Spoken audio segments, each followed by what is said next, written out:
Hello everyone, welcome to a online solution. मैं हूं अशफाक। कैसे आप लोग? तो आज आपके सामने केमिस्ट्री का लॉन्ग क्वेश्चन लाया हूं, दीर्घ उत्तरीय प्रश्न, जिसको लॉन्ग आंसर क्वेश्चन बोलते हैं। ठीक है, तो यहाँ पे मैं 2 क्वेश्चन बताऊंगा आपको, और जो कि बहुत इंपॉर्टेंट है, एग्जाम में पूछा हुआ सवाल है, यानी कि प्रीवियस ईयर क्वेश्चन है।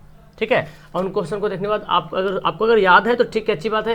अगर याद नहीं है तो आप जरूर याद कर लो। ठीक है, बिकॉज सारा ऑब्जेक्टिव पे डिपेंड नहीं रहना, सब्जेक्टिव भी कुछ ना कुछ याद करना है। और बहुत ईजी है, कुछ भारी नहीं, बस आपको पढ़ने की होता है। अगर आप नहीं पढ़ोगे, सोच लो कि याद नहीं होगा सर लॉन्ग कैसे याद करें, तो बस जहाँ पे ये बात आ गई आपके दिमाग में कि आप कैसे याद करेंगे सर लॉन्ग हो गया, समझ लो कि आप याद नहीं कर पाओगे। ठीक है, इसलिए मैंड में कभी नहीं वाला वर्ड तो मैंड में लाना ही मत। ठीक है, चलो स्टार्ट करते तो सबसे पहला सवाल यहाँ पे है। इस सवाल देखो किया है कि रासायनिक अभिक्रियाओं के प्रकार उदाहरण सहित लिखे। 19 में भी 18 में सवाल आया हुआ। इसको ऐसे भी बोल सकते हैं सवाल को कि संयोजन अभिक्रिया, ये दे देगा। ये 19 में सवाल आया था कि निम्नलिखित अभिक्रिया क्या है। ये 5 है ना, 5 है। संयोजन अभिक्रिया, वियोजन अभिक्रिया, विस्थापन अभिक्रिया, द्विविस्थापन अभिक्रिया, एस्टीकरण अभिक्रिया। तो ये 5 को आपको डिफाइन करना है और इन सभी के एग्जाम्पल जरूर दीजिएगा, तभी आपको मिलेगा 5 नंबर। ऐसा में सवाल 5 नंबर बहुत मायने रखता है। ठीक है, ऐसा नहीं कि 2 नंबर है, 3-4 लाइन लिखे हो जाएगा, नहीं। यहाँ पे सभी को एक एक करके एक्सप्लेन करना पड़ेगा, और कुछ एक्सप्लेन करने में कुछ खास नहीं है। बस आपको इसमें ना सबसे इंपॉर्टेंट इसे पता क्या, जो रासायनिक अभिक्रिया है उसको याद रखना बहुत जरूरी है। अगर वो आपको याद हो जाता तो बस फटाफट सब बन जाएगा। ठीक है, तो चलिए देखते हैं आप इसका आंसर। सबसे पहले तो आपको बताने कि रासायनिक अभिक्रिया है क्या, क्योंकि लॉन्ग सवाल है तो लॉन्ग सवाल में कुछ थोड़ा सा अच्छा से आपको बताना पड़ेगा। ऐसे नहीं, मतलब जैसे तैसे नहीं बता देना है। जब कोई पदार्थ किसी दूसरे पदार्थ से अभिक्रिया कर या क्रिया करके नए पदार्थ का निर्माण करता है, तब वह रासायनिक अभिक्रिया कहलाता है। ठीक है, आपको याद होगा कि जब कोई पदार्थ किसी दूसरे पदार्थ से अभिक्रिया करता है, जिससे नया पदार्थ बनता है, उस पदार्थ को क्या बोलता है, यानी कि जो बनता है, जो काम होता है, उस क्रिया को बोलता है रासायनिक अभिक्रिया। अब यहाँ पे एक एक करके हमको जानना पड़ेगा कि संयोजन अभिक्रिया क्या है। देखिए, ऐसी अभिक्रिया जिसमें 2 या 2 से अधिक अभिकारक मिलकर एकल उत्पादन का निर्माण करता है, उसे संयोजन अभिक्रिया कहते हैं। इसको आप ठेठ भाषा में समझे, जैसे अगर आपका डिफिनेशन लिखना आता है तो लिखना पड़ेगा ना कि ऐसी अभिक्रिया जिसमें 2 या 2 से अधिक अभिकारक, ये दोनों क्या है, ये दोनों अभिकारक है, और ये बना प्रतिफल। आपको तो पता है, तीर के बाएं तरफ अभिकारक, दाएं तरफ प्रतिफल, यानी कि 2 या 2 से अधिक अभिकारक मिल करके एक उत्पाद बनाता है, नया प्रतिफल बनाता है, नया चीज बनाता है। ठीक है, नया यौगिक का निर्माण करता है, जैसे बोल लो आप। ठीक है, उसको बोलते हैं संयोजन। संयोजन का मतलब क्या होता है, संयोज हो जाना, मतलब मिल जाना, जुड़ जाना। और ये दोनों क्या हो रहा है, ये दोनों आपस में अभिक्रिया होकर के जुड़ जा रहा है। यानी कि कैल्शियम ऑक्साइड है, क्या है, कैल्शियम ऑक्साइड, जिसको बोलते हैं बिना बुझा हुआ चूना। क्या बोलते हैं, आपको याद होना चाहिए। अगर आप चाहो तो यहाँ पे लिख दो बिना बुझा हुआ चूना। और ये H2O तो जानते हैं। ठीक है, और ये दोनों अभिक्रिया किया था, क्या बनेगा, CaOH2। क्या बनेगा, CaOH2, यानी कि बुझा हुआ चूना। इस तरह से आपको याद होना चाहिए, बुझा हुआ चूना, ये। ठीक है, तो कैल्शियम ऑक्साइड और H2O यानी कि जल जिसको बोलते हैं, इन दोनों जब अभिक्रिया के, और जाहिर से बात है कैल्शियम ऑक्साइड क्या होता है, ठोस। ये बिना बुझा हुआ चूना ठोस होता है, ठोस। ढिक्का बोलते हैं, ढिक्का मिट्टी कैसे होता है, उस टाइप का रहता है। और इसमें जब पानी डालिएगा ना तो बस अभिक्रिया कर लेगा, खौलने लगेगा, ये मतलब हीट उष्मा उत्पन्न होगा इसमें, और फिर ये क्या बन जाएगा, इस तरह से गिल जाएगा। यानी कि ये जो कैल्शियम ऑक्साइड में पानी चला गया, तो पानी चल जाने के बाद क्या हो गया, चूना बुझ गया, बुझा हुआ चूना। इजी है ना, कोई भारी है, एकदम हल्का सा सवाल है। चलो, अब इन्हीं बातों को आपको लिखना है एग्जाम में। वियोजन, संयोजन के जस्ट उल्टा है वियोजन अभिक्रिया। क्या होता है, वियोजन अभिक्रिया मतलब उल्टा। उसमें 2 या 2 से अधिक पदार्थ मिल रहा था, और इसमें एक बड़ा सा परमाणु है, एक बड़ा सा पदार्थ है, जो टूट करके 2 या 2 से अधिक पदार्थ का निर्माण होता है। ऐसी अभिक्रिया जिसमें एक बड़े अणु टूटने से 2 या 2 से अधिक सरल यौगिक का निर्माण होता है। क्लियर है, ऐसी अभिक्रिया जिसमें एक बड़े अणु, ये क्या है, ये बड़ा अणु है, ये बड़ा अणु, और ये दोनों अणु टूटा तो 2 या 2 से अधिक सरल यौगिक का निर्माण हो गया। ठीक है, क्या हो गया, सरल यौगिक का निर्माण हो गया। अब इसका एग्जाम्पल बहुत जरूरी है, जो लिखे ना, आप सिर्फ इसको लिख के छोड़ दोगे तो नंबर नहीं मिलने वाला। ठीक है, ये बहुत इफेक्टिव करता है। अगर आप केमिस्ट्री का सवाल सोल्व कर रहे हो और जहाँ पे ये समीकरण की जरूरत है, तो आप जरूर समीकरण डाल दो, चाहे पूछे या ना पूछे। ठीक है, जरूर डालो, क्योंकि जब कॉपी जो जांचना ना, इस पर बहुत इफेक्ट करता है। या तो अगर हिस्ट्री का सवाल बनाते हो, अगर हिस्ट्री के सवाल में जहाँ पे डेट देना चाहिए, डेट जहाँ आना है, तो उस डेट को जरूर लाइए। जैसे कि जैसे कि आ जाएगा कि नमक कानून किसने तोड़ा, तो आप अगर देते हैं कि नमक कानून 1930 में गांधी जी ने तोड़ा, तो जब 1930 लिखते हैं तो जो एग्जामिनर होता है उसको लगता है वाह क्या गजब का लिखा यहाँ पे। तो इसलिए ये जो यहाँ केमिस्ट्री में जो ये है ना अभिक्रिया है, इक्वेशन बहुत ही जरूरी है। जैसे CaCO3 ये क्या है, कैल्शियम कार्बोनेट है, CaCO3 कैल्शियम कार्बोनेट, ये दोनों जब अभिक्रिया हुआ तो कैल्शियम ऑक्साइड बन गया। क्या हुआ, कैल्शियम ऑक्साइड, यानी कि इसमें हीट किए, कैल्शियम कार्बोनेट को हीट किए यहाँ पे तो कैल्शियम ऑक्साइड बन गया, और क्या हुआ CO2 मतलब कार्बन डाइऑक्साइड गैस बन गया। दूसरा यहाँ पे है PbNO3, ये तो 2 यहाँ पे लिखा हुआ है PbNO3 2, यहाँ पे 2 भी लिखना पड़ेगा क्योंकि समीकरण को संतुलित करने के लिए यहाँ पे लिखना पड़ेगा।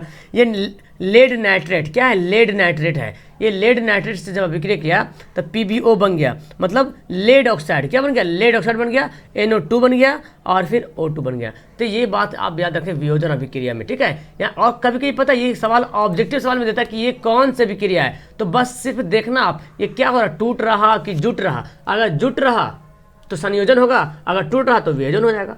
क्लियर है। चलो ये देखो विस्थापन अभिक्रिया, इसका दूसरा नाम है एकल विस्थापन अभिक्रिया, ठीक है। विस्थापन या एकल विस्थापन दोनों बात बराबर है। अगर विस्थापन दे दें तो समझना कि एकल विस्थापन के बारे में बात की जा रही है, ठीक है। ऐसी अभिक्रिया जिसमें कोई तत्व दूसरे तत्व के यौगिक को विस्थापित करता है ना, यानी कि एक ही तत्व का विस्थापित करेगा, दो नहीं। जाहिर सी बात एक तो यहाँ पे है ही है, तो एक ही तो विस्थापित करेगा। और विस्थापित किसको करेगा, ये देखो जब भी अभिक्रिया होता है ना, तो जब भी जो रासायनिक समीकरण बनता है तो वो पता क्या होता है, रासायनिक जो यौगिक बनता है एक उसमें एक धातु और एक अधातु होता है। और आपको पता है जब भी अभिक्रिया करेगा, जब भी कोई धातु यौगिक बनेगा तो उसमें एक धातु और एक अधातु होगा, ठीक है। तो जिंक क्या है, धातु है, कॉपर क्या है, धातु है, और सल्फेट क्या है, अधातु है, ठीक है। तो जिंक जाकर के कॉपर में नहीं मिलेगा बल्कि जाकर सल्फेट में मिलेगा। जिंक धातु है, यहाँ पे अधातु, तो जिंक सल्फेट क्या बन गया, जिंक सल्फेट बन गया और कॉपर जो है अलग हो गया।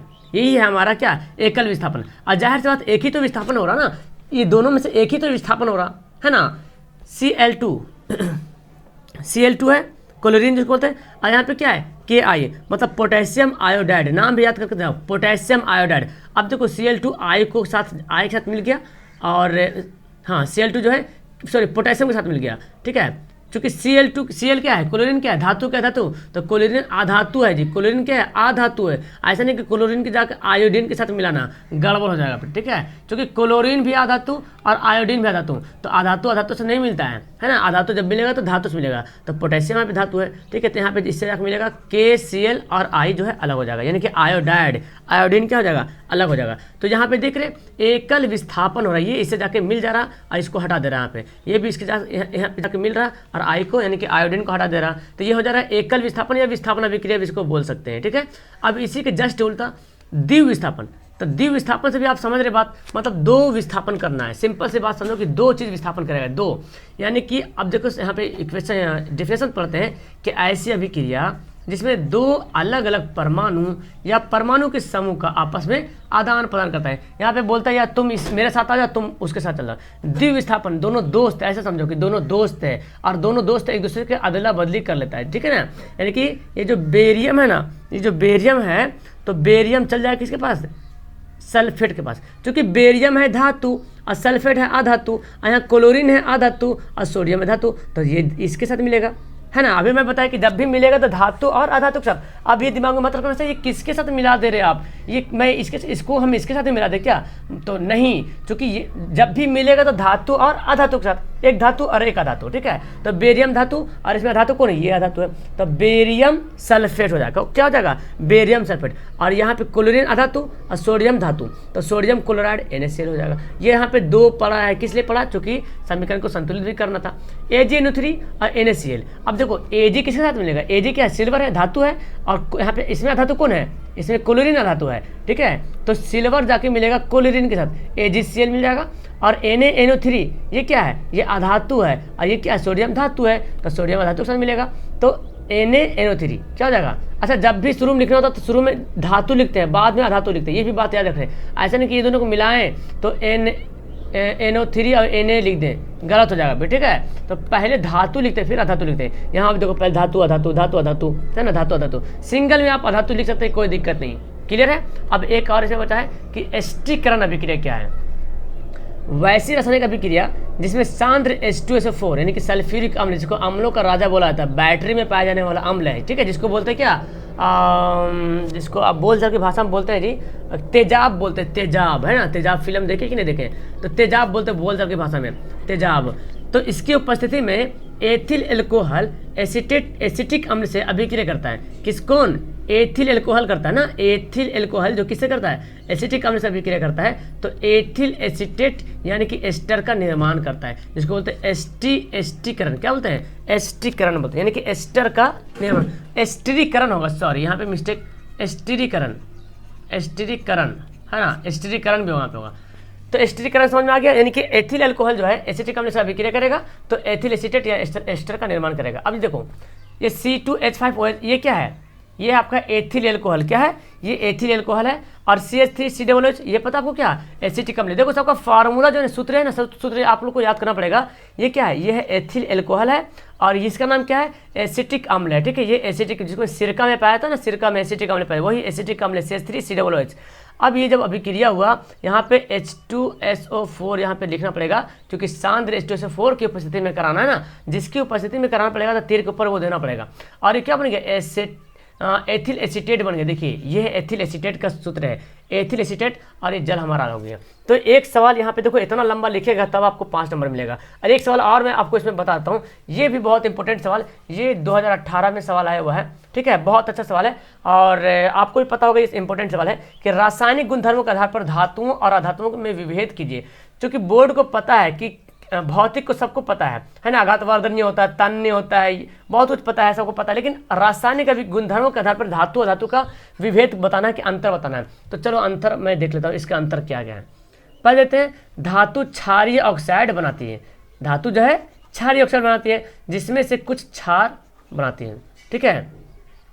धातु जो है क्या बोला, धातु जो है क्षारीय ऑक्साइड बनाती है, जिसमें से कुछ क्षार बनाती है, ठीक है। और बोलता है कि अधातु जो है अम्लीय तथा उदासीन ऑक्साइड बनाती है, ये हो गया। तो धातु आपको पता है, धातु जो होता है क्या होता है, धातु का ऑक्साइड क्या होता है, अम्लीय की क्षारीय। तो आपको पता है, ऑब्जेक्टिव सवाल याद किए हैं कि धातु का ऑक्साइड क्षारीय होता है और अधातु का ऑक्साइड अम्लीय होता है। तो क्लियर बात है, जब यहीं पे आपको पता है तो ये हो गया, धातु क्षारीय ऑक्साइड बनाती है, यहाँ तक भी लिख दीजिए, इसको नहीं भी लिखे तो कोई दिक्कत नहीं है। अधातु अम्लीय तथा उदासीन ऑक्साइड बनाती है, ये भी हो जाएगा। दूसरा है धातु अम्लों से अभिक्रिया करके हाइड्रोजन गैस पुनः स्थापित करती है। धातु जो है अगर अम्ल से अभिक्रिया कर लेगा तो हाइड्रोजन गैस फिर से स्थापित कर, पुनः स्थापित कर सकता है, लेकिन अधातुएं जो है अम्लों से अभिक्रिया करके हाइड्रोजन गैस पुनः स्थापित नहीं कर सकती, याद रखें।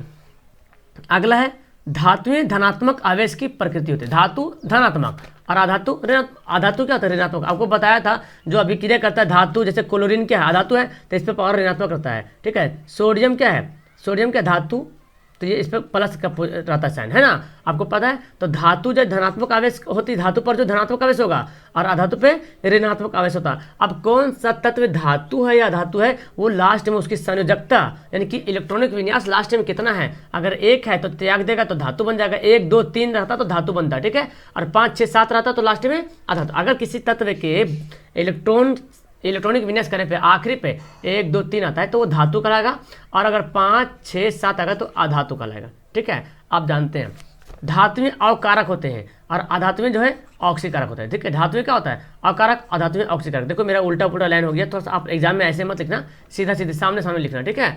अब देखो नेक्स्ट यहाँ पे धातुएं जलीय विलयन में धनायन बनाती जाए, तो जब धातु धनात्मक है तो धनायन ही बनाएगा, है ना। यहाँ से आपको पॉइंट मिल गया कि धातु धनात्मक, धातु पर धन आवेश होता है और जलीय विलयन उसका धनायन होता है। तो दो यहाँ पे मतलब अंतर पता चल गया। और अधातुएं जो है जलीय विलयन इसका क्या होता है, ऋणात्मक, ऋणायन होती है। तो ऋणात्मक जब अधातु जब ऋणात्मक होती है, अधातु का आवेश, अधातु पर आवेश जब ऋणात्मक होता है तो उसका जलीय विलयन भी क्या होगा, ऋणायन बनाएगा, ठीक है। कुछ धातुएं हाइड्रोजन से संयोग करके हाइड्रोक्साइड बनाती है। कुछ धातु क्या होता है, हाइड्रोजन से संयोग करता है और क्या बनाता है, हाइड्रोक्साइड बनाता है, जो विद्युत का संयोजक, जो विद्युत संयोजक होते हैं। लेकिन बोलता कि आधातुएं अगर हाइड्रोजन के साथ अगर संयोग कर ले तो अनेक अस्थाई हाइड्राइड बनाती है। यहाँ पे क्या कर रहा था, धातु जो है हाइड्रोजन से अभिक्रिया करके हाइड्रोक्साइड बना रहा था, और ये जो अभिक्रिया करके हाइड्राइड बना रहा था। और ये जब जो हाइड्रोक्साइड बना रहा था वो क्या हो रहा था, ये संयोजक हो रहा था, क्या हो रहा था, विद्युत संयोजक, और ये हो जा रहा सह संयोजक, ठीक है ना, सह संयोजक।